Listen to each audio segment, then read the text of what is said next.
What's up, everybody? Welcome back to another episode of the Arnies. We are three cyanide drinkers with nothing better to do. I'm Austin Terry, and my 007 codename would be Archibald.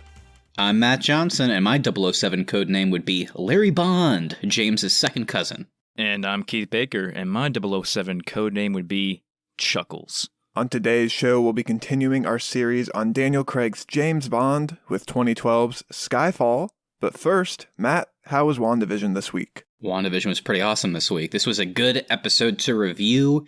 Things kind of, I guess you could say the curtain was pulled back a little bit. We got to see what was really going on. So if you're someone that watched the new episode, have been loving the series so far, definitely check out our episode and our reviews because, you know, we broke it down pretty well. We're excited about the future of this series, so check it out.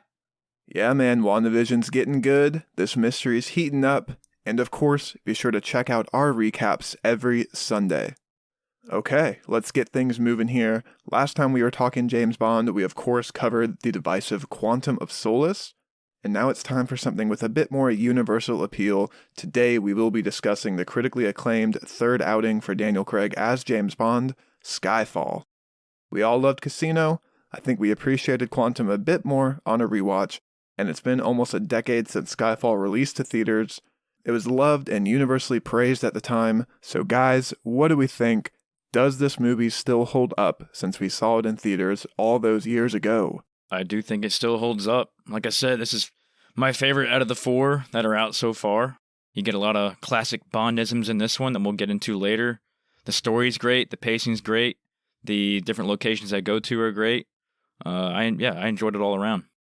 I really like this movie. I think it is very solid and it moves, and even though it's really long, it doesn't feel so long. It's paced really well, like Keith said. I guess with this one, it's an issue that Casino and Quantum don't really have because those movies are flawed to different levels, of course. But with this one, I guess it feels like there aren't going to be flaws. So whenever they do happen, it's just weird choices that stick out more than in the previous ones, if that makes sense.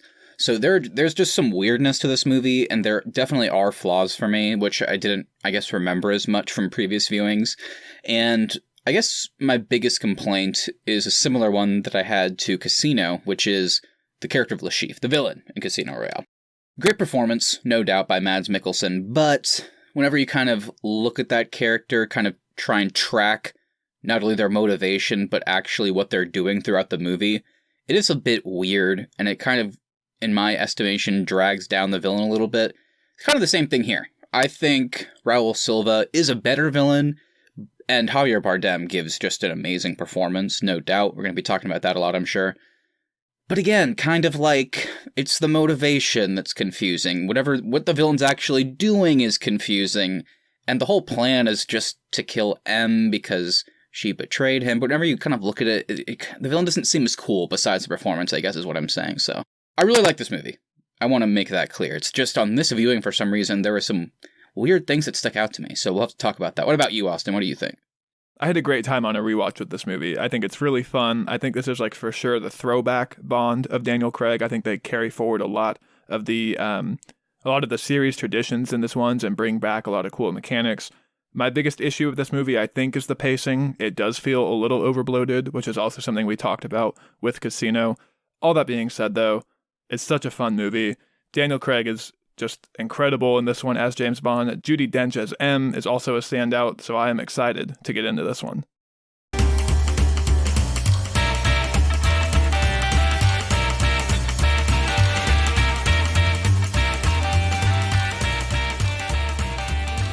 Well, let's go ahead and get into our cast and crew now. Keith, take it away.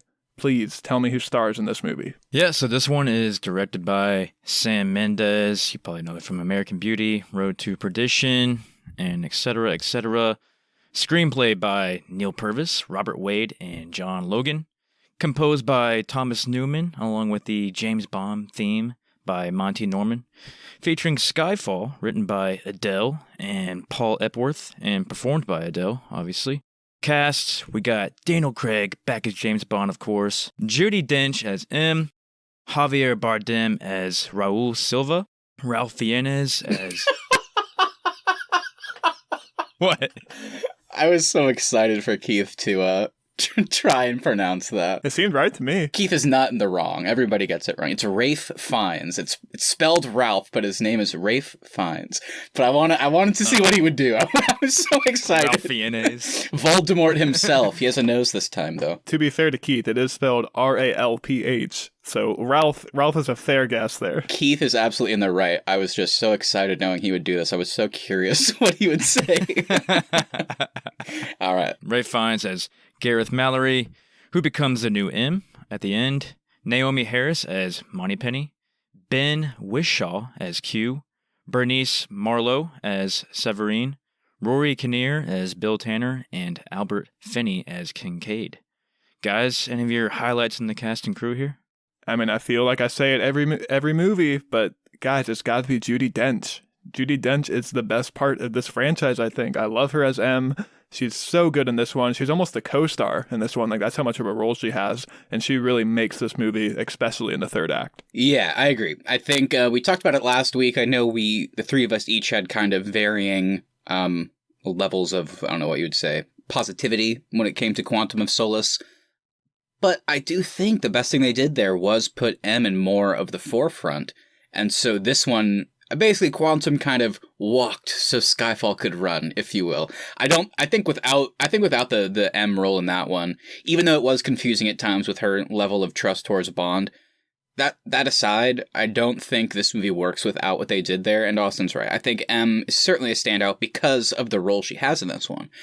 I also think, I already mentioned it, I mean, Javier Bardem is just one of the best actors, I feel like. He's so good, and if he's played some legendary villains already. Go check out No Country for Old Men if you haven't. But, I mean, this one, another good performance. Daniel Craig, back as James Bond, and a little bit different performance, a bit more damage, a bit different, so we actually kind of got to play around with it a bit.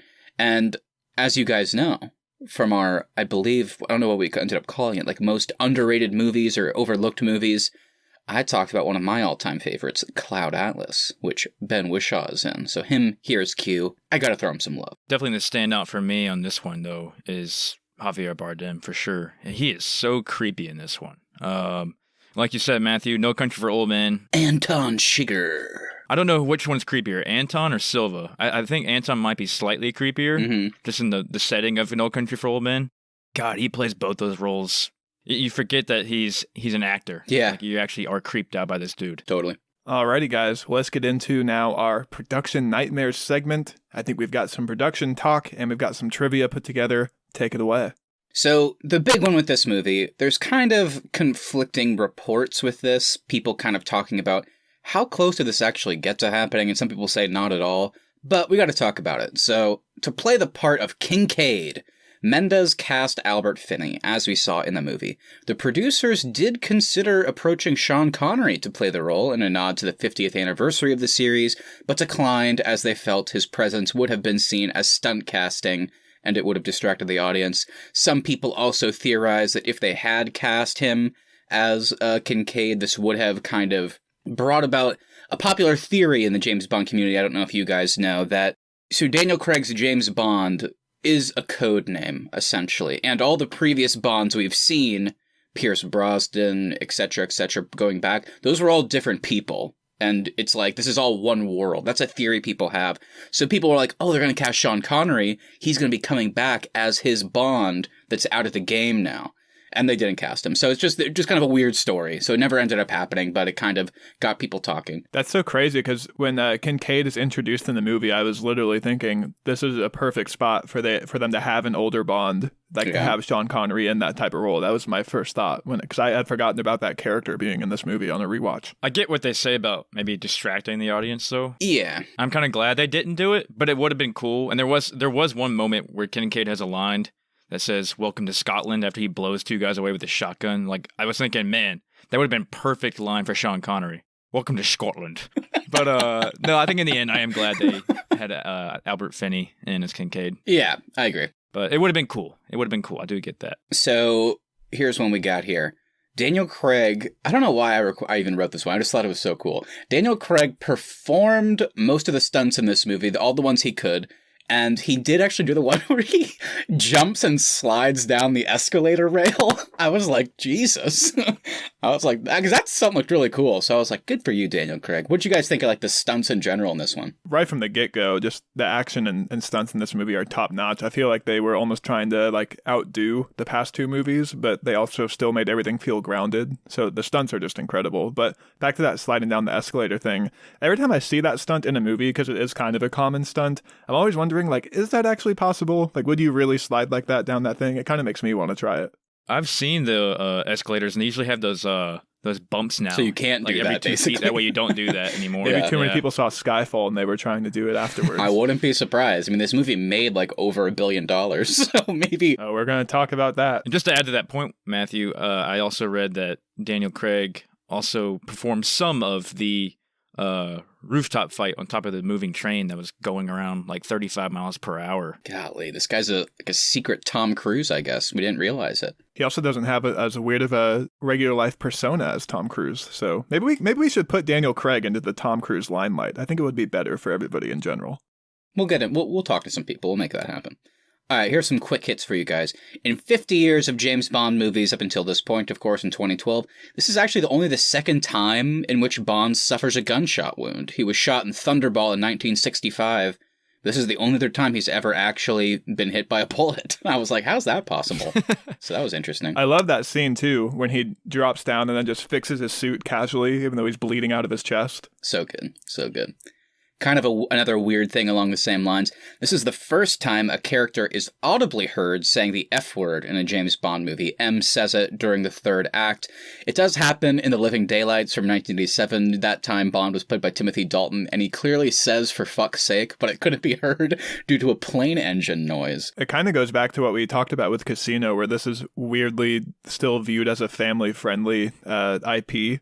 So, like, they still don't include any F-bombs, and it never really gets too violent either, even though he's murdering people like crazy, and there's crazy amounts of sex in these films. Everyone still thinks of this as family-friendly. Well, I don't even want to talk about it, but we are going to have to talk about... We have to have, like, a new segment called, like, Creepy Peepee or something for James. Because it's like, in Casino Royale, it's a sweet scene where he's comforting Vesper, but then he starts sucking on her fingers.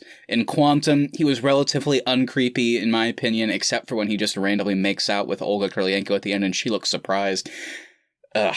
And this one's not a good look, my friend. This one's the most egregious. I don't know what it is with Daniel Craig's Bond, but why can't they get any shower scenes right? Why do we not have two creepy shower scenes in this franchise? He just like walks into a shower naked, fully erect, basically, and just starts making out with this woman from behind. It's like, oh no. A woman who they've also established as a victim of sex trade. Dude. So that makes it even worse. It's like... In all seriousness, I'm not even making a joke. They introduced that character. He does the whole like Sherlock Holmes thing, basically, where he notices something about them and then like basically correctly deduces their past and like, yeah, Austin's right. Sees a tattoo and is like, oh, she was part of this. She was like a sex slave. And then the next scene, he's like walking into a shower with her, naked, and he's naked. And it's like, dude, it's gross and so cringy. Yeah, it's just a bad choice. He has enough trauma from her childhood, and like, dude, you're not helping anything with that. Come on. And she also doesn't know he's there, so he just breaks in. He breaks into her shower too. Like.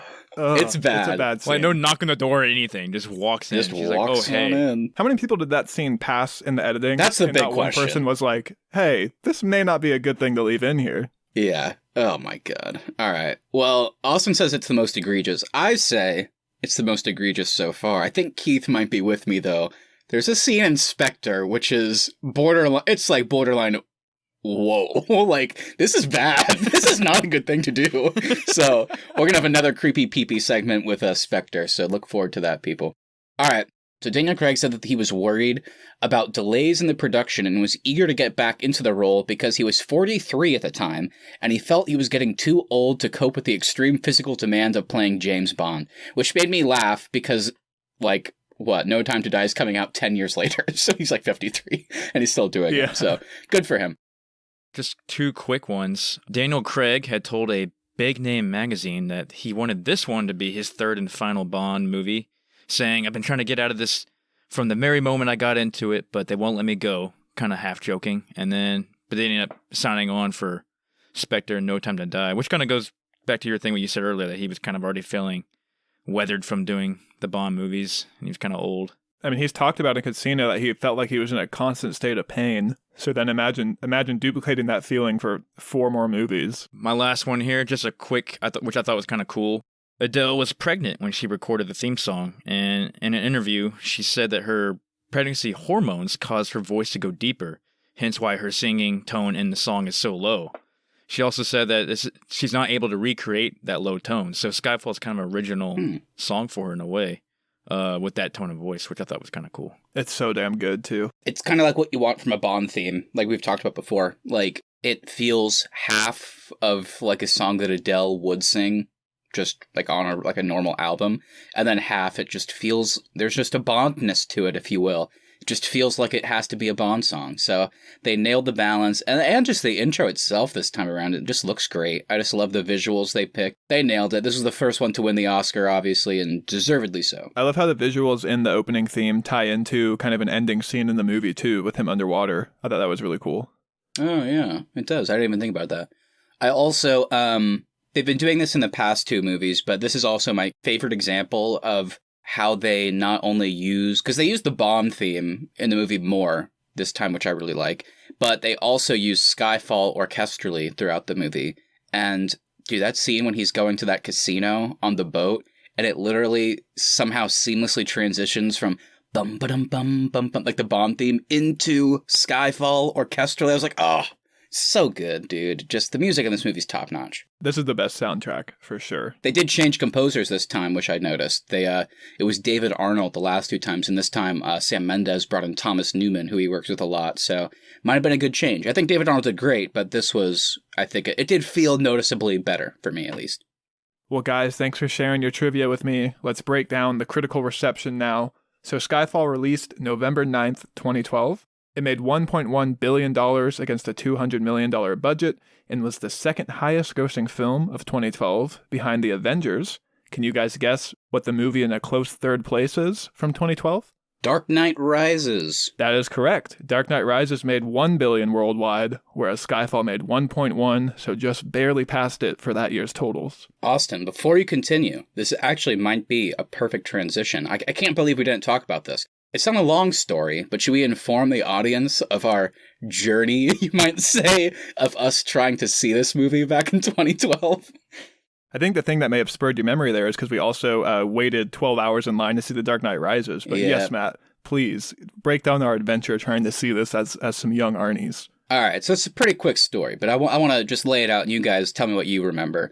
So we went to there was 2 theaters, right? There was 2 theaters in our town where we grew up. And we went to the big one, like the main Cinemark or whatever. The one that has like the super IMAX theater within it. And seats like a bajillion people. Important to note, because Skyfall would have been in that theater. So we were always pretty good, I feel like, about kind of getting there early and kind of gauging if we needed to be at a theater extra early. And we, of course, had our meet at the top of the parking garage spot, which I would always get to way too early, be the only car there, and then a police officer would pull up and ask me what I was doing there. Yeah, that is true. Which, let's address that real quick. Why did we meet at the top when there was always plenty of spaces? I don't know. In the rest of the garage. We were guaranteed to get parking at the top, Keith. Why did we want to? There'd be nobody else parked up there. We just look like drug dealers up there. Oh, no wonder that cop would come up and talk to you. Yeah, so we went there, and I guess Skyfall made so much more money than Quantum. I think we were like, it'll be busy, but it'll be fine. Long story short, we get right up. We're the next people in line, and then it sells out. It's like, oh shit. That's okay though, because the small theater close by is also showing Skyfall. Ran over there. Get in line. It's looking good. It's definitely packed, but it's okay. And then we run into my family friends, right? We bump into them in line. Right. They're right in front of us. They're a family of 5. We're all like chatting. We're happy. We're excited about Skyfall. They get their tickets. Boom. It sells out. Your family friends, they buy their tickets and they're like, We'll see you in there, guys. That's for the funny part. They were the last ones to We're get like, seats. yeah. Bye. All right, we're going to drive 45 minutes up the highway, miss the opening of the movie, and try to get in that way. We made it. We missed the first few minutes. We basically come in like right as the turkey chase starts. We missed the little intro, which in hindsight, we didn't really miss much. But yeah, it was just funny because we also couldn't find the theater. Like, I don't know if it's like the theater's fault based on their address, but like we went to that address and it wasn't there. And then we were like, where's this theater? I called my friend from college who lived in the area. I was like, hey, do you know where this theater is? And they're like, no, never heard of it. And we just kept driving around, ended up finding it, missed the first few minutes, but we made Skyfall. And what a memory it was. Austin, continue with your reception. All right, so this movie comes out and it releases to a 92% on Rotten Tomatoes and is pretty universally loved by critics. Reviewers at The Times, The Observer, Daily Record, and IGN all pondered if this was the best Bond ever made. Critics felt that this version of Bond really was a spectacle to see on screen, with the action, humor, and character development all finding a way to coexist and fit nicely together. Critics also commented that director Sam Mendes was able to make a Bond movie for both new and old fans alike. So Daniel Craig especially received high praise for this one, with critics saying he finally stepped out of the shadow from Sean Connery and has really made the role his own. They felt this version of Bond was a worthy successor to Casino Royale, as opposed to what we got in Quantum. Judi Dench was also highly praised, with Roger Ebert saying Skyfall was finally a role worthy of her talents. And then for criticism, it really seemed to amount to nitpicking, but the most recurring ones include the film's 2.5-hour runtime, a third act that feels like a separate movie, and the lack of chemistry between Naomi Harris and Daniel Craig. Yeah, I agree with those things. I think most of my issues I'm going to bring up are definitely nitpicks, but I think that's one of them. I think the character of Moneypenny is obviously important, and in a lot of the older Bond movies, so this was like their, reveal, this is Moneypenny. It's like, whoa, cool, it's actually a field agent. It's just so weird how she keeps popping up out of nowhere. It's like, we didn't want to send you a message, so we sent Moneypenny. Yeah, I don't know. The intro is kind of weird because it's like, it's curious like what her experience level is. And then, I don't know, it kind of makes me wonder on this rewatch, they have earpieces, they're communicating. Why can't Moneypenny or M say, Bond, stop fighting him for a second, just, like, lay down, and I'm gonna shoot the guy. Well, he hears it too. They cut to her, and she's like, take the bloody shot. And he recites that later. It works for what they're doing in the movie, but it is one of those nitpicks. It's like, someone just say, Bond, stop, like, wrestling this guy for 2 seconds, I'm gonna shoot him or something, or push him. I don't know. It just made me laugh this time around. I actually really like Naomi Harris in the role, and I like Daniel Craig. Like, I like the way they interact. It just feels like they had to come up with specifically forced scenes to get these two in a screenshot together. That's true. Yeah, I agree. The parts in the middle of the movie where she comes in are kind of weird, but her at the beginning and her at the end, I think, are awesome. Mm-hmm. Yeah, maybe their flirting scenes are a little weird, but I think I kind of have to disagree a little bit that they didn't have any chemistry at all. Really, I thought they did. I agree. I mean, if she was in a shower, though, I mean, maybe he just goes for it. That's kind of his MO these days, so I guess we'll see. It's just weird that they're like, hey, what could we do together in this town? Like, it seems like there's a lot of fun things. Ugh. How about we shave each other? I don't get that. why is that the activity they chose to do together? So dumb. It's another one of those things where, like, Bond has to be just irresistible, apparently. Like, in order for him to work as a character, I guess the producers feel like he just has to be, like, no one can say no to him. And even though she doesn't have sex with him, apparently, I guess, whenever he does mention shaving, she's just like, and I have to do it. Like, it's just weird. Or even if he offers her to do it, she has to say yes. It's just one of those, like, yeah, to your point, weird scene. Whenever it cuts to her, like, literally shaving him, it makes you go, would anyone do that? I don't know. I guess. I don't know. He's a hottie. I don't know.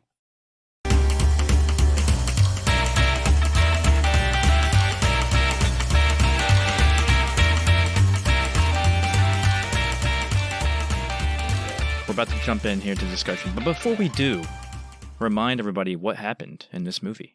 So James Bond's island getaway is cut short by a trip home for the holidays. Realizing his family has left him home alone, he is forced to defend his estate from would-be bandit Silva. Hilarity ensues as Bond rigs the house with traps and plays a game of cat and mouse with Silva. Nice. This movie really is Home Alone. It's the Home Alone sequel we always wanted. It's my house, and I have to protect it. Oh, jeez. God, they should have gotten Daniel Stern or Joe Pesci to play the villain in this one, I feel like. It would have been nice to see them back together again. Or maybe Macaulay Culkin could be the one waiting for him at the estate. That's what I was gonna say. I was gonna say Macaulay Culkin could be Kincaid. He just walks at this just skinny, like weird looking guy because he's clearly he's not that old. He's got his long fucking blonde hair. Looks like a homeless man. Macaulay Culkin looks like he did as a kid, just taller. He looks the exact same. He looks like a groundskeeper, honestly. If I pictured a groundskeeper, it would be Macaulay Culkin. They should have cast him in the role. Yeah, instead of like, what does Kincaid say when he walks out, like, it's been a long time, boy, or something like that. Instead, it's just Macaulay Culkin like, hey, James. But all the lines from Daniel Craig are the same. He like sees him and he's like, you're still kicking, old man. It's just they use the exact same lines. Oh, man. That would have been good. I don't know why they didn't think of that. It's always great when we can get into some Macaulay Culkin talk on this show, but of course, it's now time to get into our roundtable discussion. Who wants to kick us off today?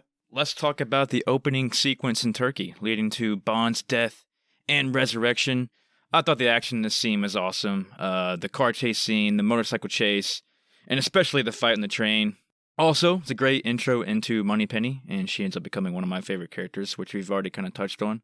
Yeah, right off the bat, I mean, I know I was kind of the most down on the opening of Quantum, but this chase is incredible. It's the way that it just spans so many different planes of actions. We go from the rooftop to a fruit market to a train sequence. It's so much fun, and it really just hooks you right from the beginning. This movie just looks so different than the others in such a great way. I think in large part probably due to Roger Deakins' cinematography, just the way the movie's shot the whole time. It's just such unique lighting, and then the way they structure these action sequences. You guys are right. I mean, it's just the perfect way to get into it. And it's like we have a car chase in there, a classic hand-to-hand fight, a crazy like big like Bond moment with like, okay, we're gonna take all that and now put it on top of a moving train.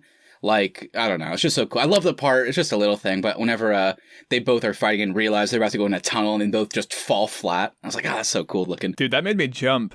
Whenever just the way it's shot, it comes at you out of nowhere. It feels like you're on the train. Yeah, you're right. It's like the camera's right there on top too. Yeah, really good stuff.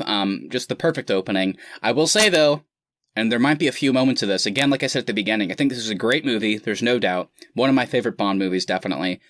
But whenever weird stuff does happen, it just sticks out more because the movie's so good. And I do like the growth we see from Bond in the very opening scene, whenever he finds this character Ronson. And, because in the past, I mean, literally in Quantum, he killed a guy that worked for MI6. He threw him off a roof, and M's like, he worked for us. And he's like, oh, fuck. Like, sorry.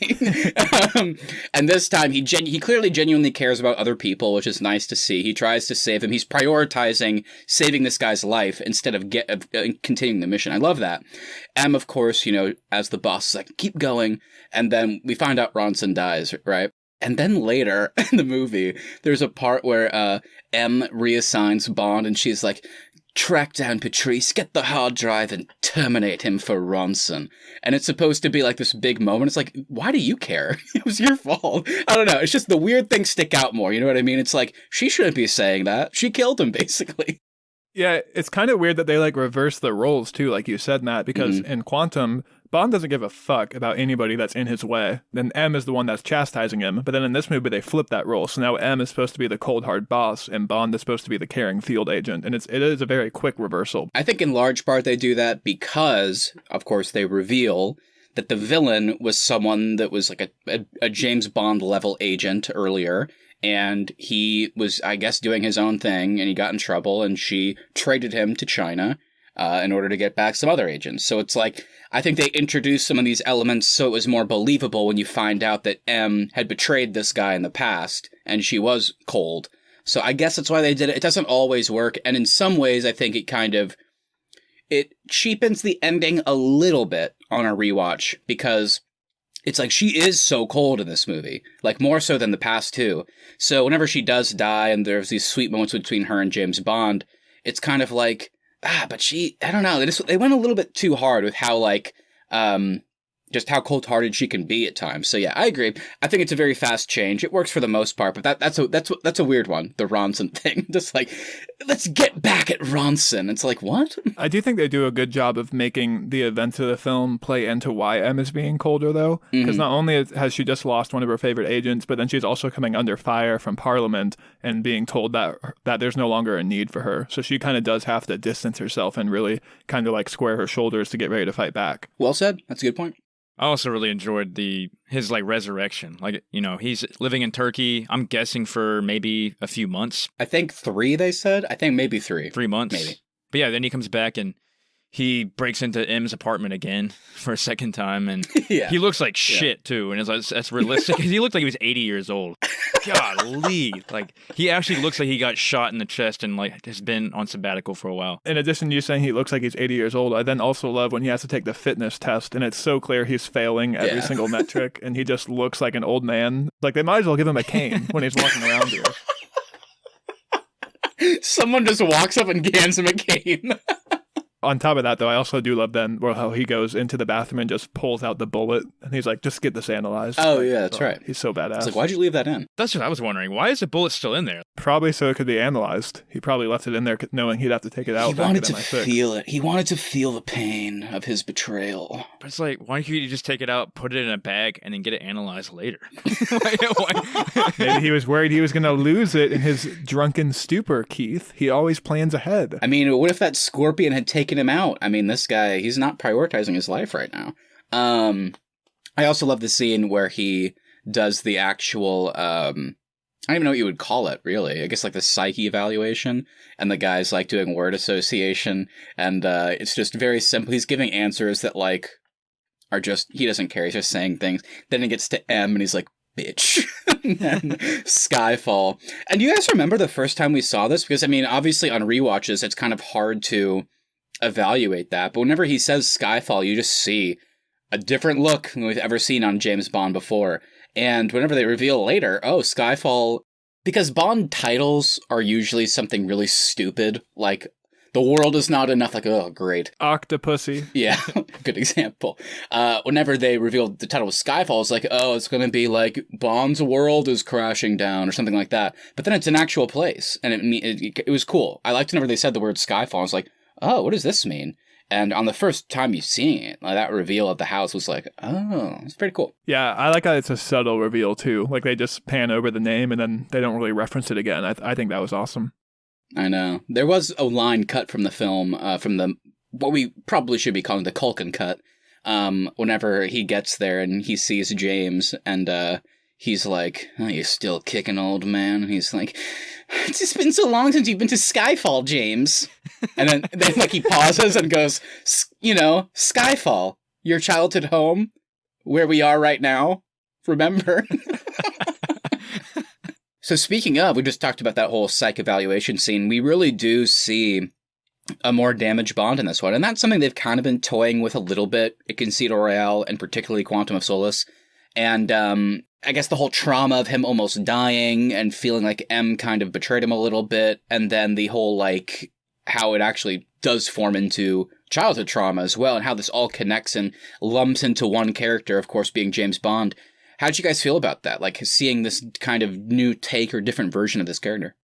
It's weird because he is still damaged in this one, but I don't think he's any more damaged than he is in the first two either. I think they found a way to still make him be damaged and interesting, but then also he's still like the fun, smooth-talking James Bond, and I think more so in this one than he is in the other two. Like, he is that typical Bond that we're used to as well. I think they do a really good job of nailing the dynamic between having a damaged Bond and then also being the suave, really smooth Bond as well. Yeah, I like that. Yeah, I like that he has to go through some trials and traumas and all that kind of stuff. But then, you know, the scenes with Silva, Silva's like kind of challenging him, saying, "Hey, is the old 007 still in there?" Because he wouldn't make the shot of the shot glass on her head. But then he just takes down like 4 guys right after that. So, you know, he's still got his old tricks. You know, he's like Moneypenny says, old dog, new tricks. And then there was like that part where she's like, really old dog, but thank God I shaved you. You looked 80. And then she takes the cane away. I do, again, it's going to be Matt's nitpick corner, I guess is going to be a lot of this review. Keith mentioned it, dude. Can we talk about this, like, the whole Severin death scene? I feel like she didn't need to die. I feel like Bond, if he was going to act that quickly and kill people that quick, I don't know. I feel like maybe do it sooner. Well, I guess, though, it is, like, even if he had shot the glass off of her head the first time, Silva still would have shot her. And if he had just immediately taken down the guards, he could have just shot her while he was fighting all the guards. So I think it's kind of hard for her to get out of this situation. Yeah, I did feel bad, though. This movie does feel a lot different from Casino and Quantum. It kind of feels like a different chapter in a way. Like Casino and Quantum were definitely more connected.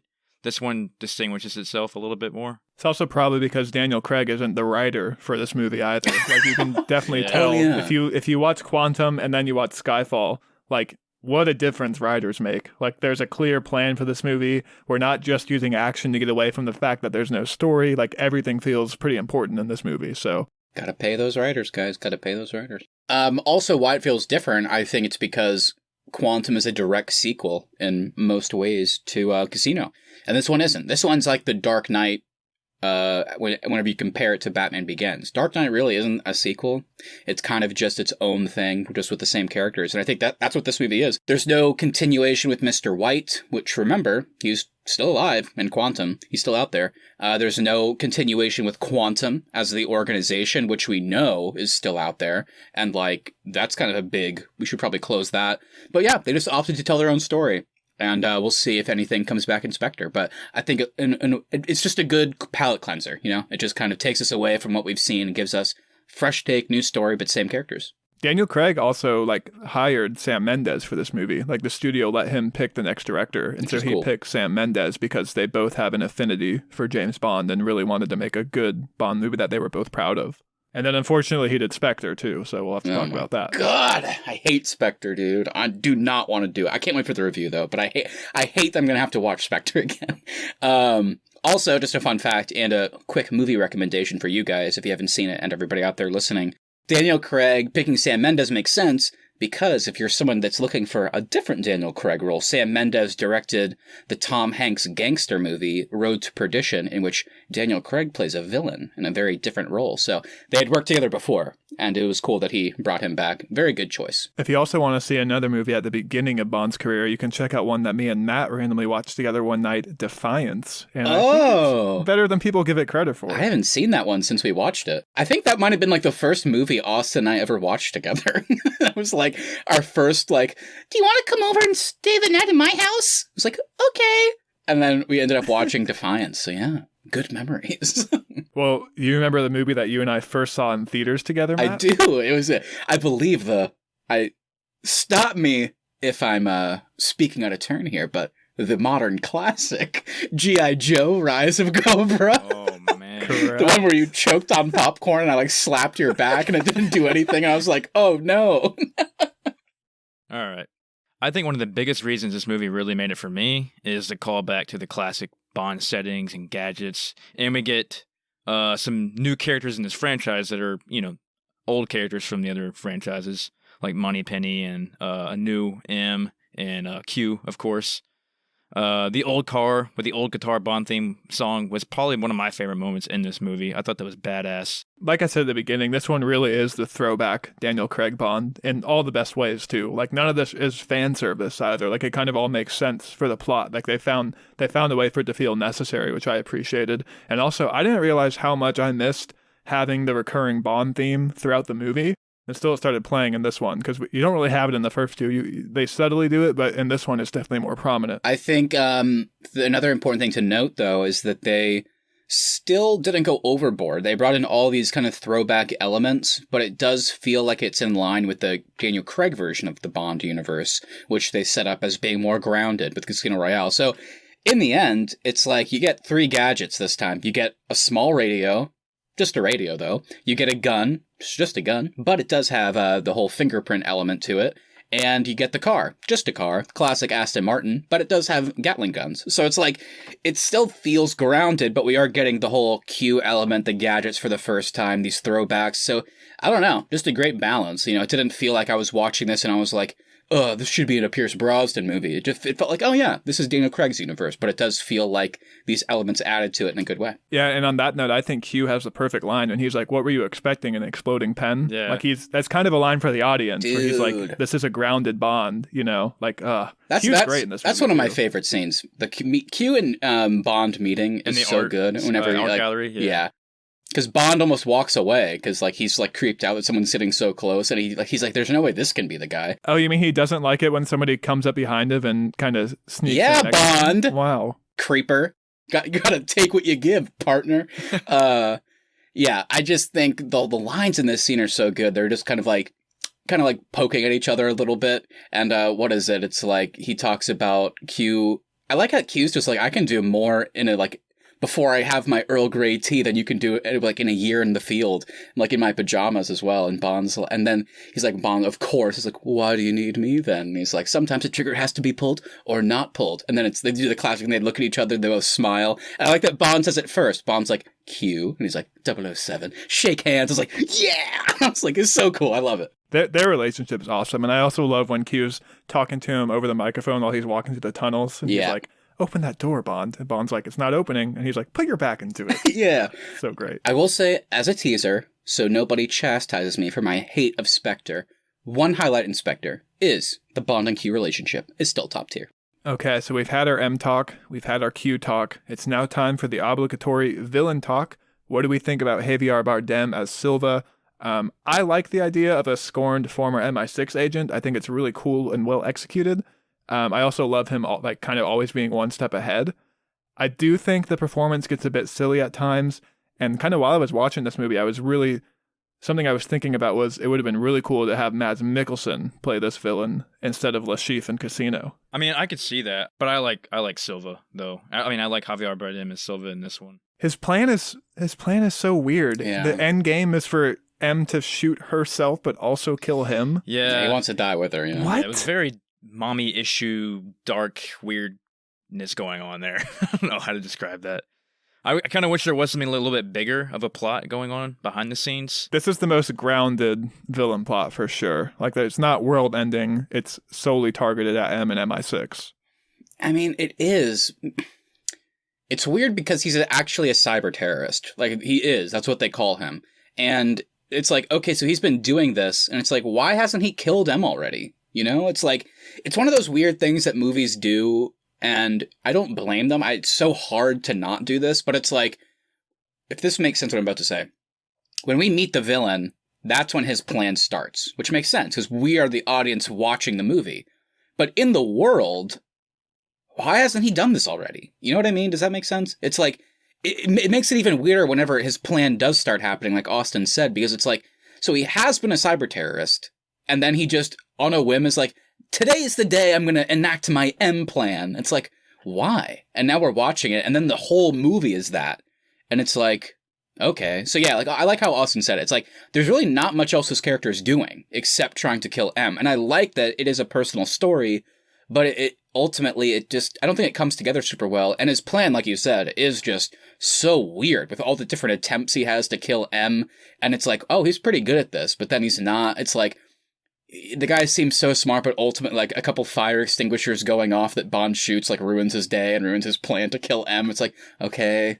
So, yeah, it comes off as weird sometimes. The part that I will disagree with, though, and I'm more in line with Keith, is that I think the performance is awesome.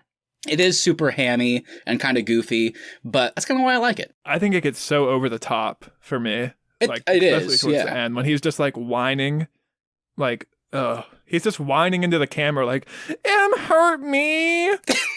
Like, okay, we get it. Thanks. Put your jaw back in, please. Oh, that scene is so good. My favorite scene with him is his first scene, like when he comes out of the elevator and Bond's tied up, and you know he's trying to mess with Bond and get in his head, and you know trying to like seduce him in a way sexually. That was kind of weird. That was kind of cool. And Bond's like, "What makes you think this is my first time?" Imagine Mads Mikkelsen doing that though. Like, he was so good at it when they're just sitting playing cards. Imagine him like actually in a position where he's gonna have to fight Bond, like he's trying to outsmart MI6. Like, I think Mads would have been so good in this role. But going back to this whole cyber terrorism thing, remember he's talking about him and Bond being the last two rats in the pile, And then he's like, Yes. look and see what I can do. I can transfer oil reserves to my bank account right now. I can tweak a election in Uganda to go my way. Like, it's all right here for the taking. And then that just doesn't come back really later on. Yeah, that's where it's weird. That's what I'm talking about. It really doesn't. Great monologue, though. Yeah, I want to say, shout out. Because how many frickin' villain monologues do we get in movies that have nothing to do with anything? They're just cool sounding. Do you know what I mean? It's like the metaphor is like, what is this relating to? Here, it's actually really cool and plays into the actual main plot, which is like, there are these two rats that have been scorned by their mother, M in this case, and it's like they're the last ones standing that have to fight each other because there's nothing else to do. And how that comes back at the end whenever Bond kills him, and he's just like, last rat standing. I was like, nice. I will say, though, a very hammy moment that somehow Javier Bardem made work that makes me laugh and I love is whenever Bond throws the knife into him and he turns around and he's just like, fuck, you got me. I kind of love that. It's just funny to me. So speaking of that final sequence, I do love that they found a way to pair M and Bond together for the final act. Their relationship really is a high point for me in this one. Let's talk about the estate shootout, meeting Kincaid, and then, of course, M's death. Yeah, I thought that was pretty cool. I also liked how while they're on the way there, Q and I can't remember the other guy's name. Tanner. Yeah, Tanner. Q and Tanner are doing their thing, and then Rape Fiennes comes in and is asking them what they're doing and all that. And he just says, "Excellent work, boys, and get back to it." I thought that was kind of cool. I like Mallory a lot. I like how he is presented as this kind of asshole. He's going to be the guy that tries to get Bond fired. And he's trying to fire M. He doesn't want to, but it's kind of his job. But then in the scene with where Silva tries to kill M, I just love how he immediately jumps into action. Like, he's protecting people. He immediately grabs a gun when he has an opportunity and tries to like help. And you see that moment where he and Bond kind of look at each other and like they know what's going down. So the Parliament shootout is a standout for me in this movie as well. I love that whole sequence of events. It's really cool. It's really good.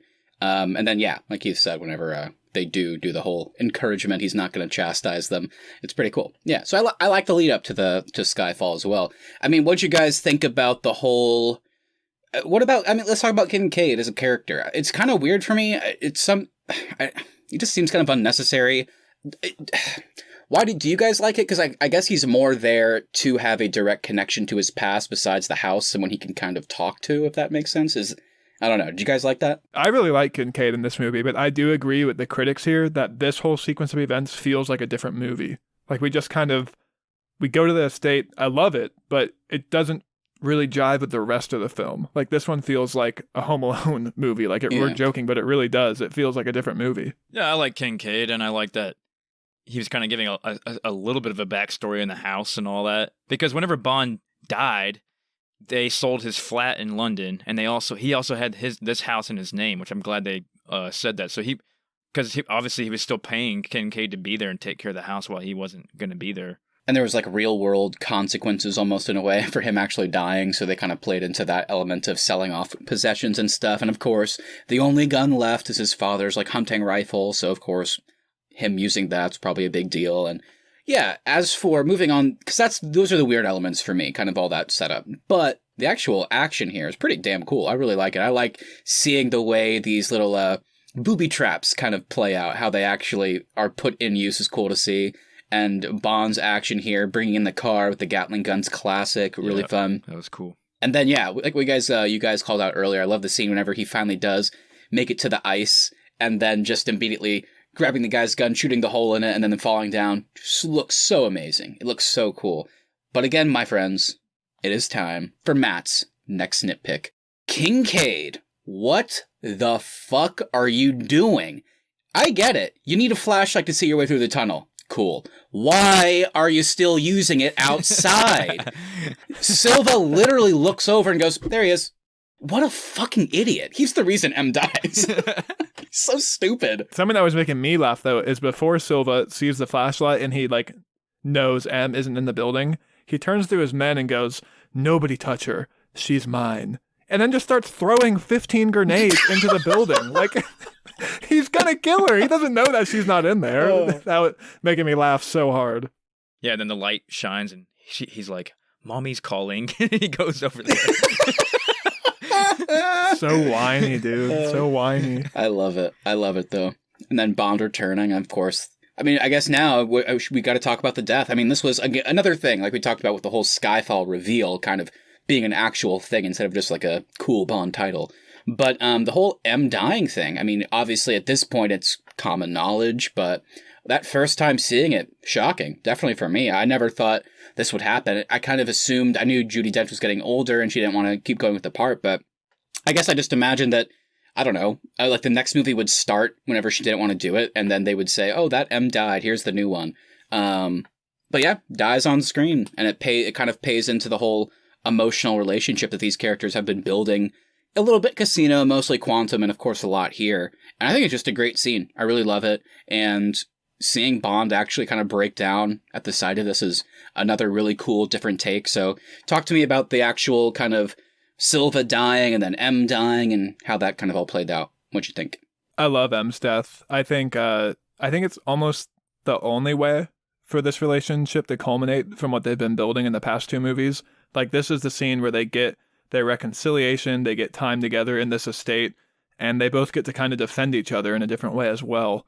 So I think this is just a natural conclusion to this relationship that they've been setting up. And it's also just such a great send-off to Judi Dench after years in this role, really bringing it. And then, like the critic said, finally a role worthy of her talents. And we really get to showcase her skill set as M. Yeah, I like that. She stuck to her guns at the end, you know. She wasn't going to change her ways for Parliament because, you know, they were trying to oust her and all that. And they were disagreeing with everything that she was doing. So I like that she was still sticking to her old ways of doing things. And yeah, I think it was a perfect way for her to go out. And then it was also a perfect way for Silva to go out too. Like, he was just about to get his one last, you know, knock on her and killing him and herself at the same time. And then just right in the back by Bond was badass. In a weird way, too, Silva's plan succeeded. Yeah. M died and he died. So he kind of, in a weird way, the villain also kind of won in this one as well. Any kind of closing thoughts on the epilogue itself? I know we talked about it a little bit, but you guys have anything you want to call out? The whole Moneypenny giving money, the Moneypenny reveal, the whole Mallory being the new M, and then Bond's, like, just closing thoughts, anything there? Keith, I know you love Moneypenny. Yeah, I thought it was awesome that she kind of shows up at the end and they're kind of talking about her going back to the field or not going back to the field. And I think it's definitely foreshadowed that we're going to see her later on again in the field. And then to close out, obviously we got to talk about The Office. The Office with the padded door. That's classic Bond right there. I love that whole sequence. I've been watching this series with my wife and she's never seen any Bond movies before except for these. So I was telling her, like, this is how all, like, the originals kind of start out. There's always a sequence where he goes in, flirts with Moneypenny, and then gets his orders from M. So such a great way to close out this movie. Yeah, it's really great. I love it. Great little epilogue. Perfect amount, not too long, but it gave us kind of the cap-offs of all those fun things. And yeah, I like Ray Fiennes a lot, so it's cool that, you know, they went with this decision. So, you know, all good stuff here, and perfect, like we already talked about, the lines where they close out were awesome. The whole, need you back to work with pleasure and with pleasure. Credits. So good. Before we move on from our discussion, did you guys have any highlights of the music usage or Roger Deakins' cinematography, the way the movie looked? I think I mentioned it earlier with the car driving off to Scotland and the classic guitar themed Bond comes on. That was probably one of my favorite music moments in the movie. I love how they filmed the estate scene too, where they have a perfect view of this road. So no matter what, they can see any of their enemies approaching. I love that camera angle of how long winding the kind of driveway to this estate is. So cool. Yeah. I think, like I talked about, my favorite moment of music was whenever he's on the boat going into the casino, and it does the Bond theme, but then that transitions into the Skyfall theme, which was so cool. As for Roger Deakins' cinematography, there's just too many moments to name. It's just, this movie looks just perfect. Just the way they shot it, like even Austin mentioned, like even just choosing with specific angles. I mean, it's just so good. The skyscraper scene. Oh, yeah. With the lighting and the neon signs. In the glass office. It just looks amazing. It's so cool. And there's also a really cool moment there where you don't hear anything in that except for music. And then whenever the bad guy like cuts a hole in the window and he pulls out the glass, that's when you start to hear sounds. Like the wind comes in. It's like now you can hear things besides the music. And I was like, gosh, they just nailed it. Why did Bond let him assassinate that guy? Another question. I don't know. Why did Bond let Severin die? I don't know. Why did Bond just watch as that guy murdered a man? I don't know. Probably that guy was probably a bad guy, I'm assuming. So maybe, but Bond doesn't know that. He just watches him shoot him. And again, it's not even like he's like following him. It's like he's there to kill him. So it's like, just kill him. And it's like he waits right for the guy to kill him, and then he's like, okay, now I'm gonna get him. It's just funny. It's just so funny to me. All right, everybody. Well, we're going to start to wrap things up. But, of course, before we can get out of here today, we've got to do our Arnies Podcast Awards. Keith has started to know the rules this year. This is a segment where we give an award for anything in this episode. Go ahead and start us off today, Keith. Well, my award actually comes from a scene that we did not really touch on in our review, and this is the Most in Need of a Dentist award goes to Mr. Silva, swallowing the cyanide capsule. That was a pretty menacing scene, I thought. I enjoyed that scene. It's actually kind of sad. I mean, you definitely feel for him in that scene. I mean, like, and just the concept of, like, cyanide not working is like something I had never thought about until I saw this movie. And it's like, oh my god, just horrifying. I love how his jaw implant like lifts up his whole face as well. Oh, that's a pretty haunting scene. Ugh. My award today is, I think, it's the only natural award that we can give out today. It is the most unsexy, sexy scene, and it is the shaving scene, of course. Oh, I thought you might have gone there with the shower. Dude, there's something about that scene where they want it so badly, they want it to be so sexy, and it's just like it's just kind of gross, and yeah, it's weird, man. Something about the way the razor is scraping the shaving cream off his face just kind of grosses me out too. It's white cream, but then when it comes off his face, it's like kind of dirty. It's like, dude, clean your face, James. That sentence grossed me out. It's white cream, and it's dirty. Oh my god. Well, if it grossed you out, go back and watch that scene, and you'll see what I'm talking about. Now I don't want to. It's weird though, because I disagree with the critics that these guys had no chemistry, but I thought they had friendly chemistry. They didn't have sexual chemistry, and then the way they build up to that is, I'm gonna shave you. There's nothing that precedes it. It's so weird. Oh my god. Oh, that made me laugh. Alright. This was a tough one for me. I wanted to, at first, give an award to James Bond for, like, best live-action Mario movie, whenever he jumps off that Goomba, aka the Komodo dragon, to get up on the ledge. That was great.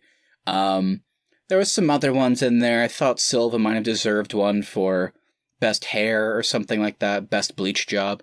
But I am going to stick with hair, and my award is going to go to Ben Whishaw, who played Q. I'm going to be giving him the Healthiest Head of Hair award. I was just in awe of this guy's hair. I was like, oh my god, that was like the most hair I've ever seen on someone. He kind of has like the classic like Superman swoop almost too for his bangs. A little bit, yeah. Good stuff. I think Austin wins though for the award today. I think that's the most prestigious. All right, everybody. Well, that's going to do it for us today. Thank you so much for listening. If you enjoyed this episode, please make sure you hit that subscribe button so you never miss any of our upcoming content. Also, if you wouldn't mind sharing us with a friend, that really is the best way to help us continue to grow this show. At The Arnies is our social, and thearnies.media is the website.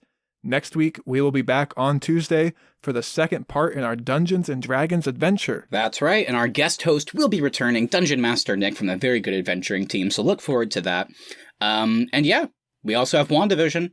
I think we're coming up on episode 5. So yeah, if you have not listened to our previous episodes, go check those out. We basically just, every time a WandaVision episode comes out, we do a review. So that's fun, our little ongoing bonus series. And I hate to say it, I cannot wait to review it, but I am dreading watching Spectre. We'll be back with our Daniel Craig James Bond series in 2 weeks, where we will be talking about Spectre. And guys, Daniel Craig's in this movie. Sam Mendes directed it again. How'd they fuck it up so bad? I don't know. We'll get to it. We can confirm, though, that there is no dirty shaving in Spectre. Not that I remember. So they did do a slight improvement. There'll be another uncomfortable scene in it. He is just a sexual deviant in Spectre. We'll get to it. And remember to go check us out on Instagram at The Arnies. Feel free to direct message us your thoughts on this episode and future episodes. Let us know how your rewatch of Skyfall went. Also remember to go back and listen to our reviews of Casino Royale and Quantum of Solace as well. And please give us your theories on what's to come next on WandaVision. Yeah, everybody, we really want to hear from you. Send us your thoughts. You can also email us, thearniesmedia@gmail.com. Send us your Dungeons & Dragons characters. Send us your thoughts on WandaVision. We'd love to hear from you. All right. Well, that's going to do it for us today, everybody. We will talk to you on Sunday and then again on Tuesday for Dungeons and Dragons Part 2. Bye, everyone. Let the sky fall when it crumbles.